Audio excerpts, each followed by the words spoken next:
Couldn't make it to the DELLiVR Conference? No worries, I was there for you and I got some great interviews, so let's get to it.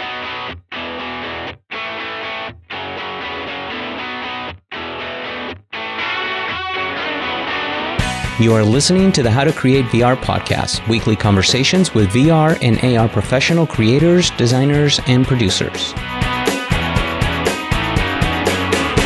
Hello and welcome to another episode of the How to Create VR podcast, where I speak with professional creators, designers, developers, and producers who work on VR, AR, and MR projects. I'm Marcelo Lewin, a VR evangelist, and the guy behind howtocreatevr.com. Today, I have 6 great interviews for you that took place at the DELLiVR Conference, a 3-day event with intensive training in VR, AR, and 360 video pre-production, production, and post. I was the program manager for the event in charge of the curriculum and talent acquisition. Plus, I also presented 2 sessions, Introduction to Immersive Technologies and using Photoshop and Premiere Pro to clean up your 360 footage. In between all the sessions, I got a chance to interview some of the other presenters, including Kirby Shibaga about Amazon Sumerian, Spencer Lindsay about volumetric video, Nick Haraz about 360 video production, Marshall Anschutz about Unity development, John Booker about writing for VR, and Joel Dweck and Benedict Green all about VR audio. But before we get started, I want to remind you to register at howtocreatevr.com. It's free and registration gives you access to all of our content, including tutorials, podcast interviews, and more. Just visit howtocreatevr.com and click on the Register for Free button. All right, let's get to the interviews. We're here at the DELLiVR Conference with Marshall Anschutz.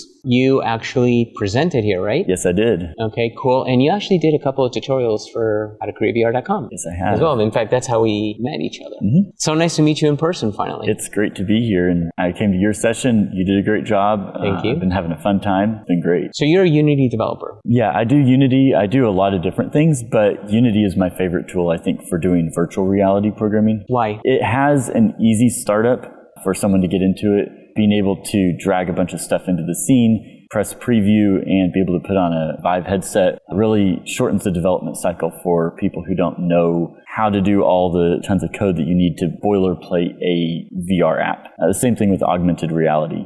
We touched on that briefly, and being able to get a cell phone or a tablet or even the VR goggles, some AR goggles. It's really fast. Unity has done a great job of getting all the different platforms, integrations. Even Apple's ARKit 3 just was announced 2 weeks ago. Mm-hmm. They've already got samples that are talking about it. It's not done, but they do have sample code that starts alluding to those features. They're boilerplated out.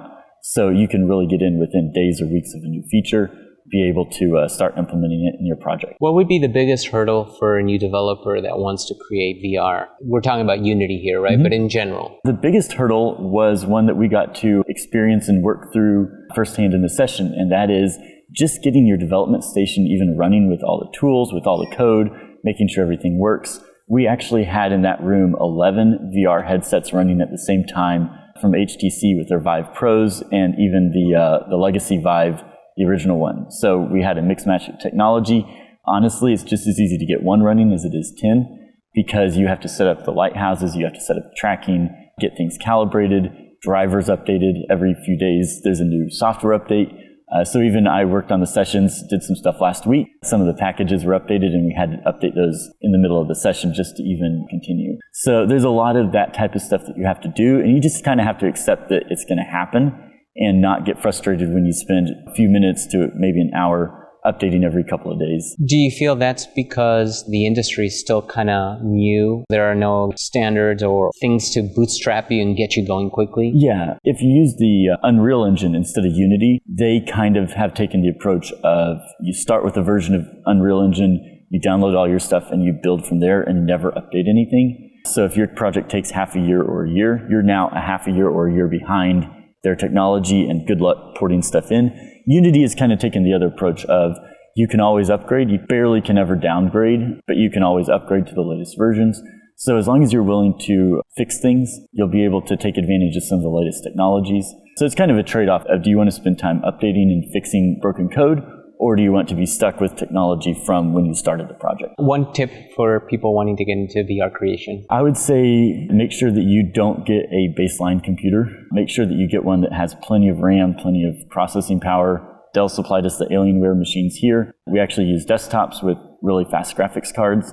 Everyone was able to use them quickly. They didn't have any issues with stuttering. If you're waiting a long time for a project to load, or you're pushing the edges of the limits of your system now, it's going to become frustrating. You're going to lose your train of thought while you're programming, and your train of thought is already the hardest thing to work with. So it's worth a few extra $100. None of this stuff is outrageous in cost. Building a video editing station a couple years ago would have cost more than VR does now. Cool. If people want to get a hold of you? I have a Twitter feed that I monitor all the time. It's at MANSCHUTZ. It's Manshoots. I'm on there all the time. I love to lurk on some of the Facebook groups for virtual reality. So if you ask a question there regarding 360 video or maybe Unity, I may stop in. I tend to do it late at night. Awesome. Well, thank you so much. Okay, take care. Joel Dueck and Benedict Green, welcome to the How to Create VR podcast. Thank you very much. Thanks. Good to be here. I'm glad to have you here. You just finished presenting at the DELLiVR Conference, right? And it was on VR audio. Tell us real quick, what did you talk about? What did you cover in that? Well, we've kind of done a rundown of our experiences and our learning growth curve in the 4 to 5 years that we've been specializing in spatial audio, and just took the audience through some of the things we've picked up and our tips and tricks and techniques. Yeah, a lot of best practices. So much of what we've done has been trial and error because it's so new. You know, there's really not been any information out there. And so we really wanted to pass along the pitfalls and help people, whether they are specialized in sound or if they're just VR filmmakers or designers, to be aware of firstly the importance of sound, but also the many different roles that it can play as a real friend, a real asset to have if done properly. There's a lot of misinformation out there that people just don't know because it's so new. So tell us, what's the difference between ambisonic, 3D, spatial audio? What are all these terms? What do they all mean? I think a lot of them overlap, but we like to think of it this way. Let's start off with single channel mono, right? The way records were played way back when on 78. And then we have stereo, and stereo gives you a left and a right experience that kind of correspond to your left and right ear. Then you've got surround sound, and surround sound is effectively still on that horizontal plane, effectively sound that comes from all around you. And we tend to work in the world of spatial audio, where we're trying to capture or at least deliver a format of sound that gives you a sound sphere. So you're picking up and you can give the impression of sounds in any direction, up and down, height, as well as what we call azimuth, which is the horizontal plane. Right. And this is typically delivered to headphones, because that helps, nail that illusion. And importantly, it isn't channel dependent. So it's not like 5.1 or 7.1 where you'd have to have those speakers to give you that point of origin. So when you have a sphere of sound, effectively the sensation there's sound all around you, but you only have a pair of headphones, so you've only got like the left and right ear, how do you get that sensation of sound being all around you? So we use what is known about the way that the human head, and the ears in particular, the shape of the pinna, helps the brain figure out where sound is. We use that information mathematically to create a psychoacoustic experience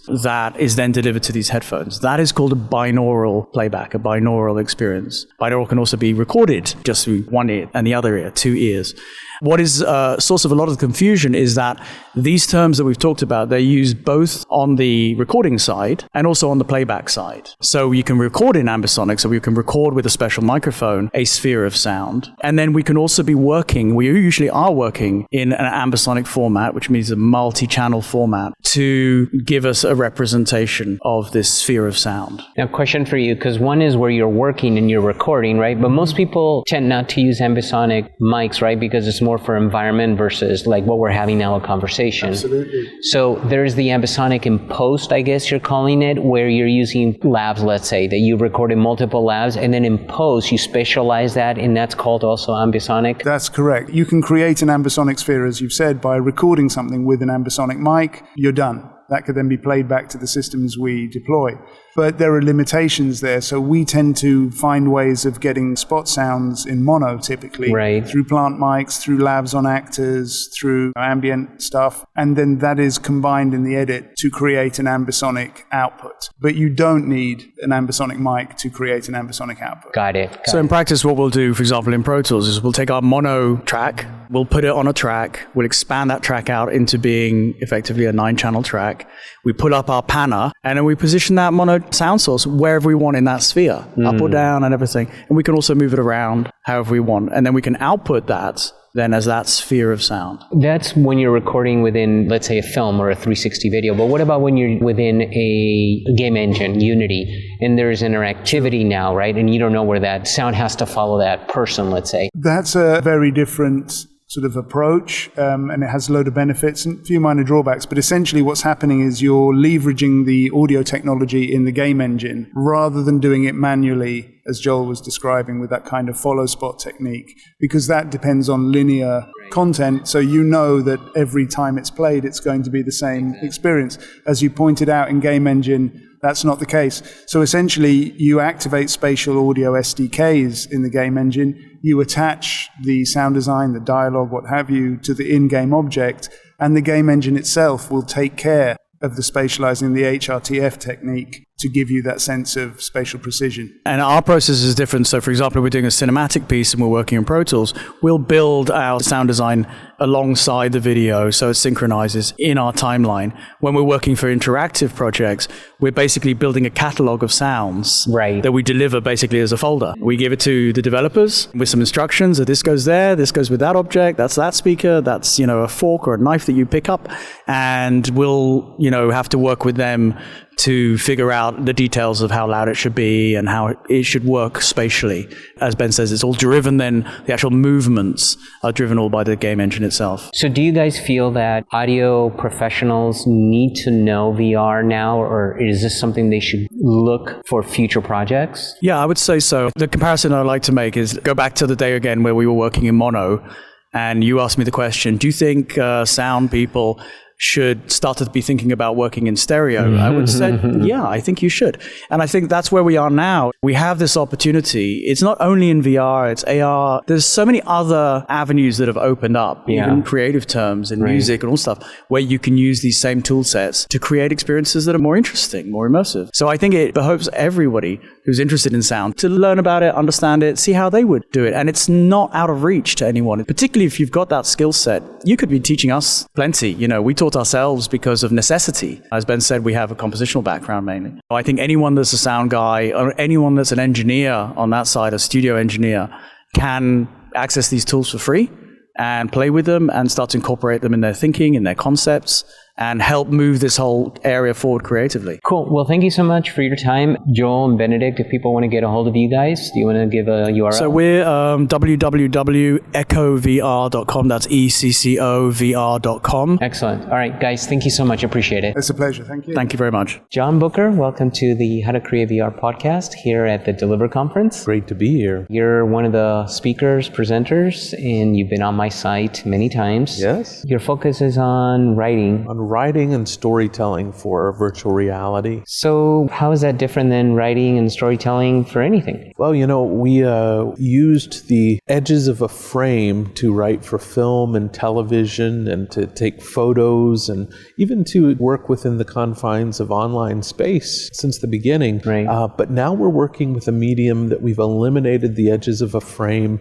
We don't use the edges of a frame in order to direct the audience's attention to the things that we're trying to deem important in the stories that we tell. So this is an entirely new medium that we're just learning the language for. And I think it's very, very important that we look at this from an artistic point of view, from a story point of view, and not just a technological point of view. So, as you said, we can't tell people where to look. So how do we encourage them where to look? There are tools that we, as writers and storytellers, have often not have had access to before. So using light in specific ways to draw the viewer's attention to areas, using audio, that used to be something that was not really something a writer could depend on. But now writers can actually write audio cues into the stories that they're telling in order to direct a viewer's attention. Again, it's a new world for us, having new tools that we're able to use in order to guide the viewer's view to areas that we're trying to do. I would say this last thing, there's a very big difference between story creation and storytelling. we have relied on ourselves as storytellers. And I think in virtual reality, we're creating an environment where a story can take place, but the viewer is very much responsible for their part of the storytelling that takes place in virtual reality. So add on top of all that, the ability for a user to have agency. That's right. That's right. What's your role as a writer? How do you write that agency in there? Honestly, it goes to the psychology of human beings a great deal. I believe agency is very much driven by the natural world that we live in. What are the things in the natural world that we're used to having agency in? So, for example, I'm sitting here in a chair talking to you. Right. I don't have the agency to make this chair fly up into the air and fly around the room. I could create that in a virtual space. Right, if the story calls for that. Sure, Right. but that's not really the type of agency that I'm used to. I am used to, if I see an object on the table setting before us, being able to reach over and pick that object up, especially if I see that's an object intended for me as a character in this particular scenario. So I think it's very important that we look at what are going to be the psychological tendencies that people have regarding the environment around them that they're going to want agency for. We can spend all our time creating agency around situations that people maybe have no desire for. Right. But psychologically, what are people going to be drawn to and desire some agency in? So as a writer, do you write down, for example, the participant is sitting in front of a table, there's a cup of coffee there, and then in parentheses or however you notate it. Are there standards for notations now to say agency? Yeah. I know there's notations for action, for camera angles, right? But what about agency? Certainly you can make an indication in a written script for that. I'm really enjoying some of the new software that's been released that allows you to insert agency within a script that you're writing. I personally use GEM software, GEM, that's made by Celtics. And I've been very pleased with that. Typically before this, I used two pieces of software, but I've been really happy with GEM in the way that they're allowing me to do all this sort of thinking about the story within one piece of software. Do you see more software, more applications coming out to support this kind of new narrative? I do. I think the desire to create this sort of narrative has been popular in other mediums before. You know, the video game industry has long relied on other tools or created proprietary tools in order to script out, you know, the stories in their world. But as we're creating more and more technology that allows interactivity and agency on the part of the participant in the experience, I think we're going to see more and more tools become available. I know, for example, Final Draft, the script writing software that is the industry standard in television and film, they have created templates, but I think they're hard at work on creating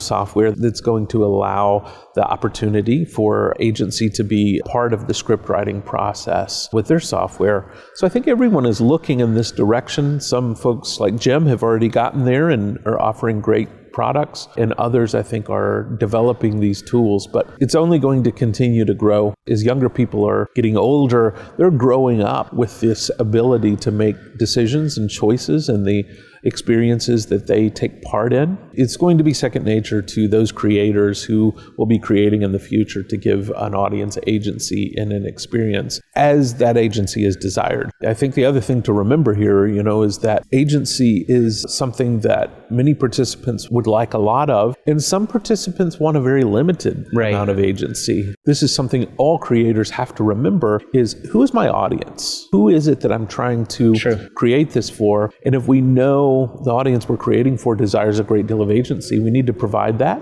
If we know we're creating an experience for perhaps an adult audience that is not going to expect as great amount of agency, then we need to honor that as well. Cool. If people want to get a hold of you, John, besides going to howtocreatevr.com and check out all the cool stuff you did? Absolutely. They can also check out my website. It's tellingabetterstory.com. And I'm very active on Twitter at John, JOHNKBUCHER. John, pleasure to see you again. Always good to see you, Marcelo. Kirby Shibaga, welcome to the How to Create VR podcast here at DELLiVR Conference. Thanks for chatting with me. You are attending and you're also presenting, right? You're going to be presenting at the end of the day today, and you're doing on Amazon Sumerian. Now, you've done tutorials on my site for Amazon Sumerian. So why did you pick to get into VR? Why did you pick Sumerian, let's say, over like Unity? So initially, a few years ago, I did some work with Unity, but in this last year, especially thinking about the power of the web, the open web, how powerful that is, and how accessible WebVR makes it.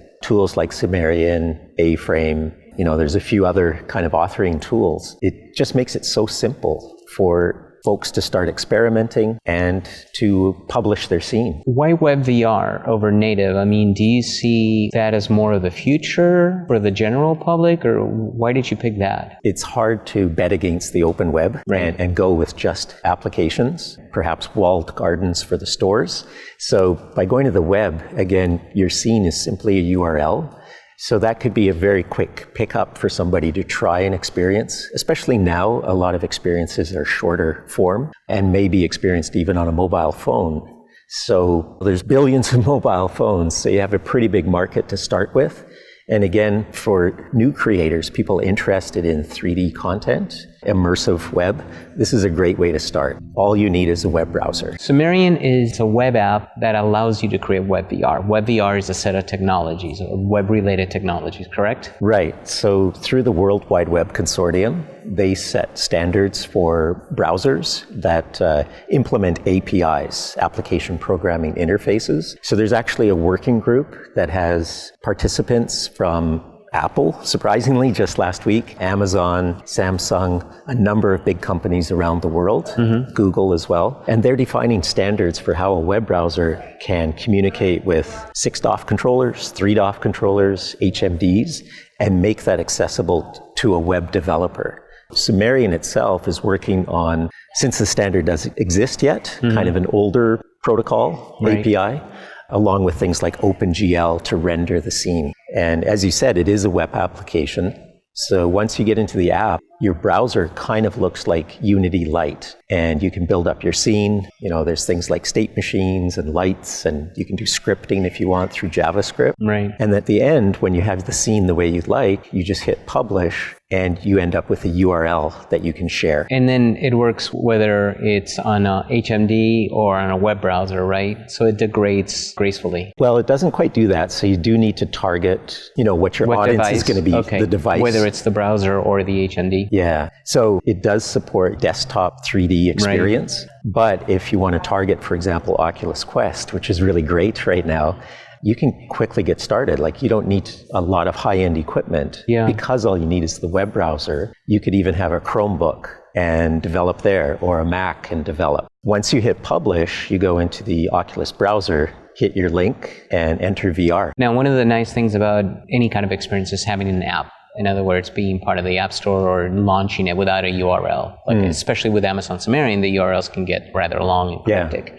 So you have to use like a bit.ly or something like that. There was a rumor when HTC talked a long time ago about the HTC Vive Pro I that they were going to do something with Viveport where you could publish directly. Do you know anything? Have you heard anything about that? I haven't heard anything new about that. But you know what I'm talking about, right? Yeah. And Amazon Sumerian team did mention that as well. But I'm not sure where it's at. Okay, cool. All right. Well, if people want to find out more about you, you can find me on LinkedIn or Twitter at Kirby Shabaga, Shabaga. Cool. Well, thank you, Kirby. Thank you. Nick Haraz, welcome to the How to Create VR podcast here at the DELLiVR Conference. Yes. You did a 2-day intensive on 360 video, right? Correct. Yes. Okay. So what did you do? Tell us a little bit about it. So the first day was all production focused. Yeah. We started off the basics on what we recommended in terms of shooting and what to expect when you change from filming flat into spherical footage. Things such as seam lines, as well as different cameras that were on the market. From this practical knowledge that we took in class, people got to go in the fields. We had a haunted house setting on day one. The location was amazing. It was incredible. Yeah. And they got to work as teams to shoot and capture 360 content. What are some of the challenges today for filmmakers with 360? I think one of the biggest challenges out there is why film 360? Right. So the question, why even do it? Why even do it? Okay. But I think asking that question has a lot of power, because once you ask it and realize that 360 is the medium to film, you then take that medium into a new direction. Looking back now on 3 years, I am incredibly impressed with how easier it is now to film 360 production. Right. It's taken leaps and strides. I still think it has a way to go in terms of ease of use to get even more people into filming that higher end content. But at the end of the day, even filming HD or 4K content really well does take time. Right. It takes aspiration and a want to do so. I think there is a learning hurdle somewhat in terms of being able to, how do I use this medium? I also think it's a case of being able to see compelling stories. Not to say that there's a lack of that, but seeing things that inspire you. Right. So when shouldn't they use 360? Do you have some examples that you think, this isn't for 360? I sometimes think that sometimes people would like to do an interview. Right. And they want to film a 360. I'm like, why do you want to film a 360 interview? You mean it's not really exciting what's happening behind me here? And they're like, well, we just want an extended landscape in the foreground. And I'm like, but you're not going to allow people to look behind you. And they're like, yeah. I'm like, well, we should film 180.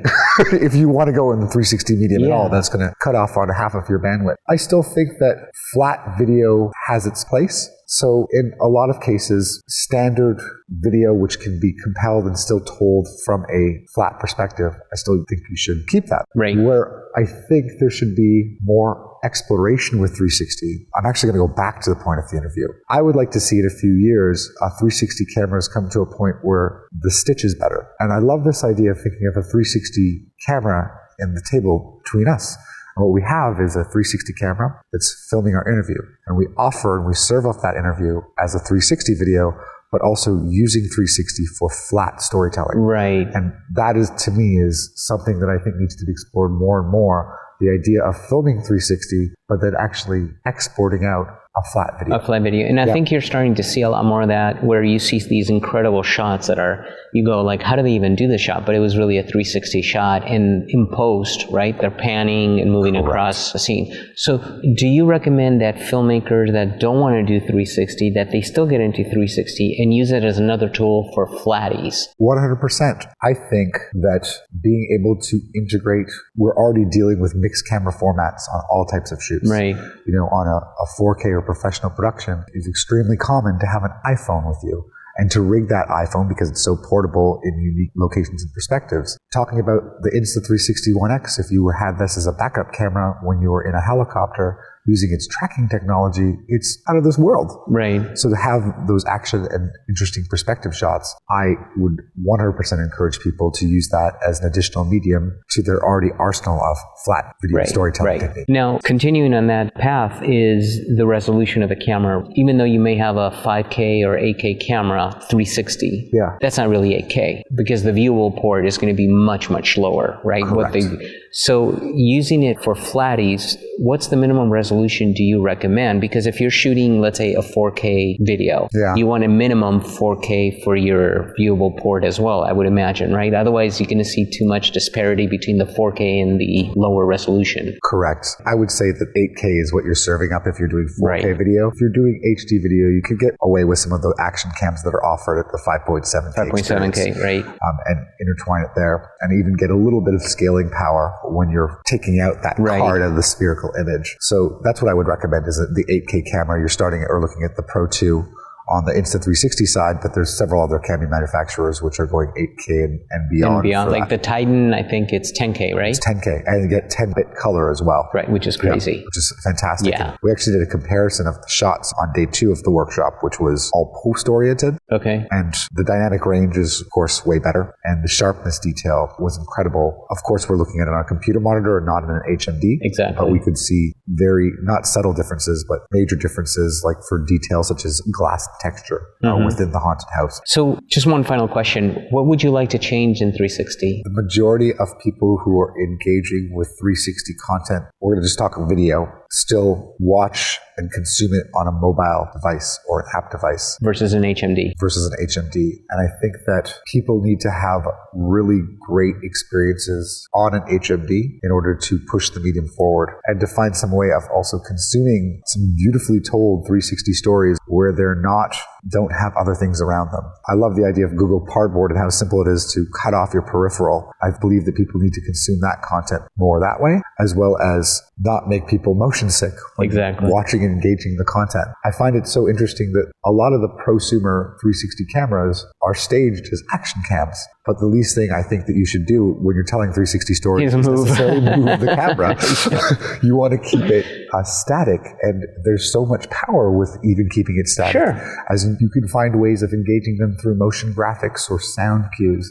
And I think that the simplicity of it needs to be explored. Right, or even adding interactivity where you get to move around and touch, or hotspots. Yeah.